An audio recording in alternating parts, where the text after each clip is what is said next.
die goldene Paare geflogen, geflogen. Und die Nacht hat geöffnet. My paternal grandparents died when I was in my early teens. As I got older, I learned more about how they left their homeland and traveled thousands of miles to a new and foreign land. Unfortunately, never had the opportunity to ask them about their life in Russia, what their childhood was like, and the names of their extended family members. Bin ich auf Fiedel geworden und du der Beugen.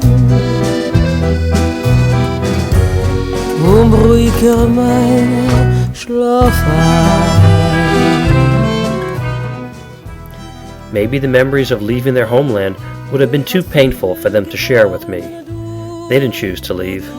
Their decision was made because it wasn't safe for them to remain in the old country. Anti-Semitism and pogroms targeted Jews in Eastern Europe and made life miserable for my ancestors. By 1906, thousands of Jews had been murdered. My grandparents were lucky to survive these pogroms and start a new life in America.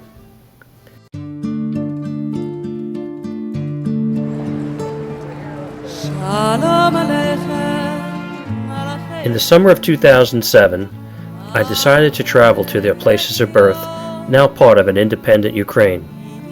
My cousin Richard Collins, who grew up in Toronto and whom I've never met, joined me on this trip after we were introduced online by my sister Susan, who had met Richard years before in Toronto.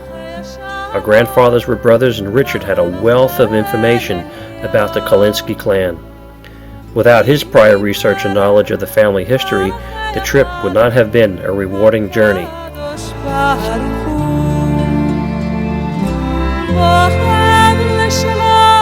In fact, the shtetl I planned to visit was Lipovets, because this was the last place of residence for my grandfather, according to the Ellis Island immigration records.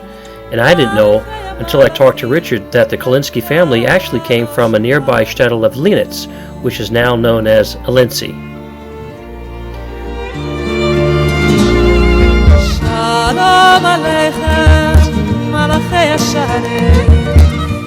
Richard and I decided that it would be a great experience just to travel and tour the birthplace of our ancestors, even though we knew virtually nothing about their lives there and what they had left behind. Little did we know what we would find when we got there.